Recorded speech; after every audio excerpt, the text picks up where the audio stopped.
they sort of don't go near the criticising the family route of paying the bills, and Meghan becomes an influencer. Then there is some commentary around that she could get about 30,000 Australian dollars. Meghan Markle thought the storm over her failed Spotify deal had finally calmed, but Kim Kardashian just ripped it wide open with one brutal joke.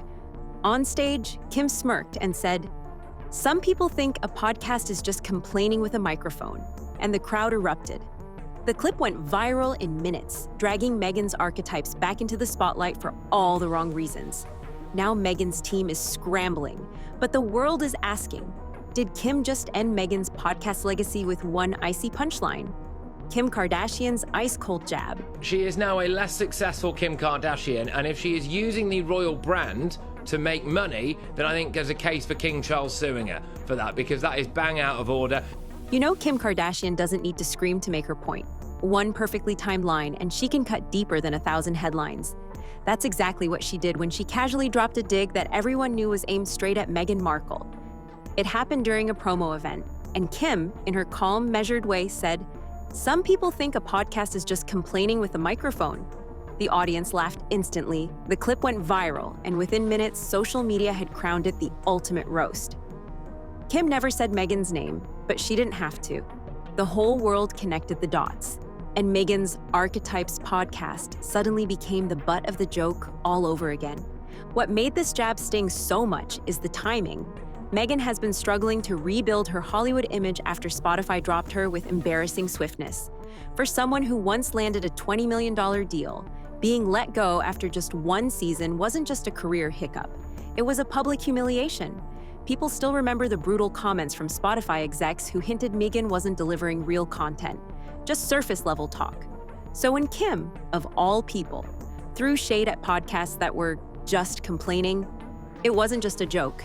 It was like twisting a knife in a wound Meghan had been trying to hide for months. Now let's be real. Kim is a master strategist. She knows the power of a soundbite, and she knows how to position herself as relatable while making others look weak. This jab didn't just mock Meghan's podcast, it elevated Kim by comparison. Kim's own ventures, from reality TV to billion-dollar businesses, have faced ridicule, but she's always laughed along and turned criticism into cash. By joking about podcasts in that way, she framed herself as someone who understands entertainment, while Meghan got cast as someone who whines into a mic and calls it content. In Hollywood, perception is everything. And Kim's words shifted the perception of Meghan's project from a serious feminist platform to a punchline. Behind the scenes, sources say Meghan was furious. Imagine working so hard to prove yourself in a new industry, only to have one of the most powerful women in pop culture reduce it all to a joke. Insiders claim Meghan saw the jab as a deliberate attack, especially coming on the heels of the South Park roast teaser that had already rattled her. The idea that she might be lumped in with the Kardashians, not as an equal but as an outsider begging for relevance, was bad enough. But Kim taking a direct shot, that felt personal. Some even whisper that Meghan believes Kim is intentionally trying to freeze her out of Hollywood by making her look fragile and irrelevant. And the internet didn't help. TikTok creators replayed Kim's line over clips of Meghan's most dramatic podcast moments, editing it into memes that spread like wildfire. Twitter blew up with comments like, "Kim did in one joke what Spotify spent millions figuring out." The shade wasn't just funny, it was devastatingly accurate to the public's perception of Meghan's show. The more people laughed, the smaller Meghan's project looked in hindsight. That's the danger of a Kardashian-level jab. It doesn't just land in the moment, it rewrites the narrative. Before Kim's line, Meghan's podcast failure was fading from headlines. After Kim's line, it was back in the spotlight, but this time framed as proof that Meghan just doesn't have the chops to play in Hollywood's big leagues. Kim didn't need to start a feud or call Meghan out by name. One icy little quip was enough to make Meghan look like she'd been publicly demolished. And if we're being honest, that's what makes it so brutal. Meghan tried to own the podcast world and lost. Kim laughed, made a joke, and won. Meghan's PR team in panic mode. Kardashian mentioned earlier, Kim Kardashian gets 1.6 million per Instagram post, so she's got a long way to go to catch up to them, but there'll definitely be the appetite for it from her, I would think. Yep. The moment Kim Kardashian's sly little jab about podcasts being just complaining with a microphone went viral, Meghan Markle's PR team reportedly went into full meltdown. It wasn't just a casual joke. It was a perfectly aimed bullet, and it hit right where Meghan was already bleeding. Spotify had already dumped her. Critics had mocked Archetypes as self-indulgent, and fans had lost interest after just one season. Kim's quip poured gasoline on a fire Meghan had been trying desperately to put out, and now her team had to figure out how to stop her image from crumbling further. According to insiders, emails and calls flew late into the night in Montecito. Meghan's camp debated every possible move. Should she stay silent and act like she was above it all? Should she clap back subtly, maybe through a speech about supporting women instead of tearing them down? Or should she double down, defending the value of her podcast as if Kim's words meant nothing? Every option came with risk. Silence might make her look weak, like Kim's shade had gotten to her. A clapback might backfire, dragging her into a public feud she couldn't win. And defending the podcast, that risked reminding everyone just how badly it had failed. The nightmare for Meghan's team was that Kim didn't just make a joke. She framed Meghan's brand problem in one sentence. And because Kim's joke was funny and relatable, the internet ran with it. TikTok edits, Twitter memes, Instagram reels. Suddenly, Meghan's podcast was being mocked more than it ever had been during its actual run. One clip showed Kim's jab spliced next to Meghan's dramatic podcast intros, making her look like a parody of herself. Another viral tweet read, "Spotify paid $20 million for Meghan to complain into a mic, and Kim ended it with one joke for free." For Meghan's PR strategists, it was a disaster that no amount of spin could clean up. Using her royal glamour to promote clothes, and especially bags. She's even invested in some companies and says she supports designers. Some sources even claim Meghan considered going on the offensive, framing Kim's comment as an attack on women of color in media. The idea was floated in brainstorming sessions, but cooler heads advised against it. Why? Because the Kardashians thrive on drama. If Meghan accused Kim of anything, Kim would laugh it off, turn it into merch, and spin it into another Hulu storyline. Meghan, on the other hand, would look like she was overreacting, again. It was the same problem she had after the South Park parody. Every time she pushes back, she reinforces the image of someone who can't take a joke. What made this moment even more humiliating is that Kim didn't even have to try. She wasn't running a campaign against Meghan. She was just being Kim, funny, sharp, and unbothered. That's the part Meghan's team couldn't fight. If Kim had directly attacked her, Meghan could at least play the victim. But a joke, that was harder to spin. Jokes stick. Jokes go viral. Jokes cut deeper than press releases. And this one was everywhere. By the end of the week, Meghan's PR team reportedly settled on silence. Better to take the hit than risk looking desperate. But the damage was already done. Meghan wasn't trending for activism or for her new brand or for any of the projects she wants to be taken seriously for. She was trending because Kim Kardashian roasted her with one sentence. And in Hollywood, when your biggest rival makes the world laugh at your expense, no amount of PR can erase it. The Kardashian versus Duchess contrast. She's trying to save the world one pantsuit at a time. It's not really, I think, finding freedom, is it? Here's where the humiliation cuts the deepest. Kim Kardashian and Meghan Markle are playing in the same Hollywood sandbox, but they couldn't be more different in how they handle criticism. Kim has built an empire out of being mocked. From her reality TV beginnings to every internet meme about her crying face, she has turned ridicule into a brand, laughing along while cashing billion-dollar checks. Meghan, on the other hand, crumbles at the first sign of parody. Every joke becomes a personal attack, every meme a crisis. And that difference is exactly why Kim's little dig about Meghan's podcast stung so brutally. Think about it. Kim's entire career has been one long roast. Late-night hosts, comedians, even award shows have taken endless shots at her. But instead of letting it break her, she leaned in. When people mocked her selfies, she made a book out of them. When critics rolled their eyes at her shapewear idea, she built Skims into a billion-dollar company. She doesn't just take the heat, she uses it as fuel. Meghan, meanwhile, tries to put out every fire, and in the process, fans see her as fragile. Her attempts to control the narrative only highlight how little control she actually has. That's why Kim's joke landed like a thunderclap. Kim doesn't need to say Meghan's name. Her track record makes the shade obvious. And audiences immediately saw the contrast. Kim was laughing, unbothered, confident in her brand, while Meghan was once again the butt of the joke, looking like someone spiraling behind closed doors. In Hollywood, perception is power, and perception says Meghan is weak where Kim is strong. The public picked up on this instantly. Twitter threads compared the two women's handling of criticism, with one viral post reading, "Kim gets roasted, she laughs and sells a product. Meghan gets roasted, she calls her PR team and cries." Another joked, "The Kardashians spin jokes into Hulu plotlines. Meghan spins them into legal threats." It was brutal, but it struck a nerve because it felt true. Meghan's thin skin is her Achilles heel, and Kim just put a spotlight on it for the entire world to see. Behind the scenes, Meghan's team reportedly hated the comparison. They've worked hard to position her as more serious than the Kardashians. Less reality star, more humanitarian and activist. But that framing collapses when Meghan keeps showing she can't laugh at herself. Instead of looking elevated, she looks stiff and out of touch, especially next to the Kardashians, who treat mockery like currency. Kim's jab wasn't just about the podcast. It was about exposing Meghan as someone who wants the fame but can't handle the price of it. And let's not forget the irony.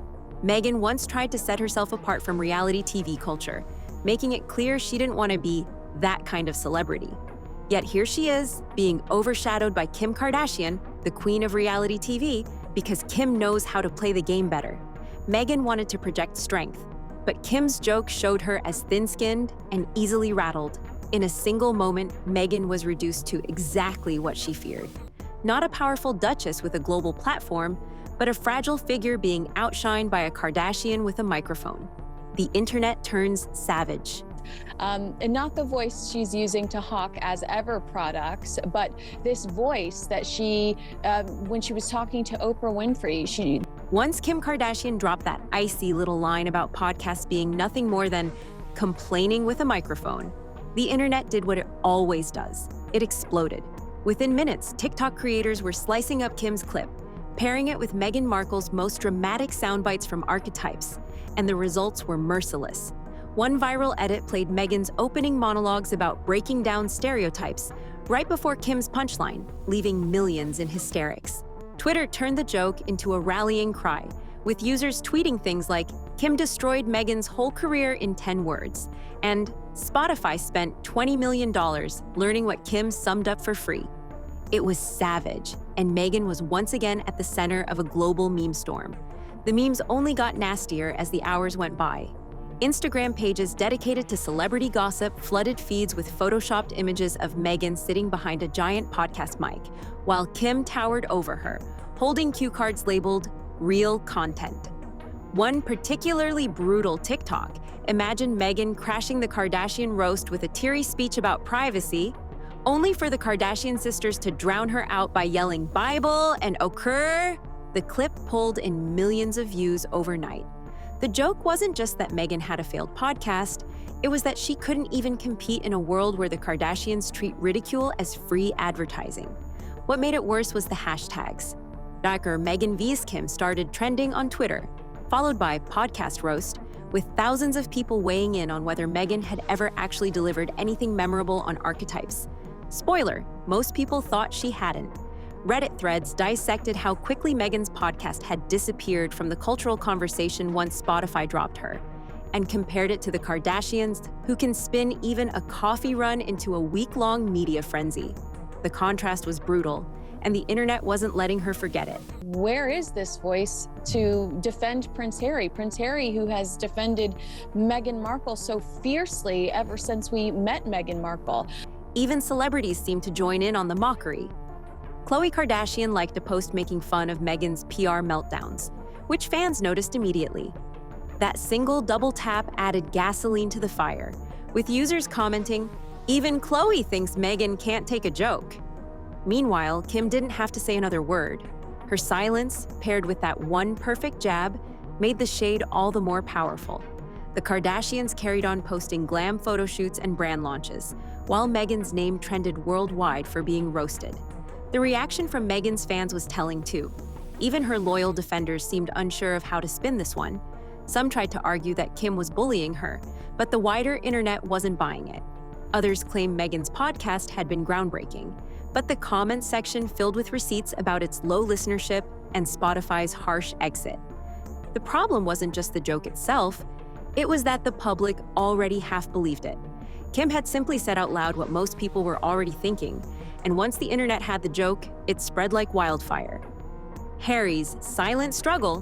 Well, it's very interesting, isn't it? Because there are two camps. You've got Team Wales and Team Sussex, and Team Sussex is a diminishing army. For Prince Harry, this latest episode of Meghan being publicly dragged is said to be the breaking point of a pattern he's been living with since they left the palace. At first, he was her fiercest defender, standing by her through every attack from the British press, the palace drama, and even the fallout from their Oprah interview. But Hollywood is proving to be a different kind of battlefield, one where parody, memes, and quick jabs can ruin reputations faster than a tabloid front page. And every time Meghan becomes the punchline, Harry is dragged right into the storm with her. Whether he likes it or not, insiders whisper that Harry is exhausted. He thought moving to California would give them freedom and peace, a chance to write their own story without interference. Instead, he's watching Meghan spiral every time a joke lands, whether it's South Park, Spotify executives, or now Kim Kardashian. One source close to the couple claimed Harry has tried to tell Meghan, gently, that fighting back only makes things worse. Every time you respond, you give them more power, he allegedly told her. But Meghan doesn't see it that way. She sees each jab as an attack on her credibility. And for Harry, that means endless late-night arguments about how to handle the backlash. What makes this situation even harder for Harry is the contrast between how he was raised to deal with ridicule and how Meghan reacts to it. In the royal family, the motto has always been, never complain, never explain. You take the hits, you keep quiet, and you let the storm pass. Harry rebelled against that in Britain because he thought it was cold and unfair. But now, watching Meghan lash out or collapse every time she's mocked, he's realizing why the royal strategy sometimes works. The more Meghan fights the jokes, the more she looks exactly like the fragile caricature her critics say she is.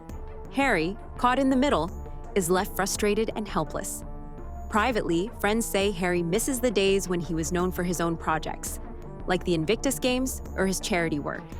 Those were things people respected him for, separate from the royal drama. Now, his identity in Hollywood feels tied to Meghan's brand, and every time she's mocked, his reputation takes a hit too. One Hollywood producer told Variety that working with Harry means inheriting Meghan, and that's not exactly a glowing endorsement. It paints him as a +1, a man stuck carrying the baggage of Meghan's public missteps instead of standing tall on his own. The irony is painful. Harry left the monarchy to escape being used, yet some whisper that now he's the one being used as Meghan's shield, her defender, the man expected to mop up after every scandal. The Kim Kardashian dig, as small as it seemed, has only deepened that narrative. Meghan is panicking, her team is scrambling, and Harry is left looking like a man silently struggling under the weight of it all. The saddest part? Harry actually has the credibility Meghan is desperate for. His military service, his advocacy for veterans, his mental health work. These are things people admire, but his voice is being drowned out by Meghan's PR disasters. The South Park parodies, the failed podcast, the Kardashian jokes, they've all overshadowed what Harry could be doing on his own. Instead of leading, he's stuck in the shadows, forced to share in Meghan's humiliation. And for someone who gave up everything for freedom, that's a bitter pill to swallow. So, what are your thoughts on this? Let us know in the comments below.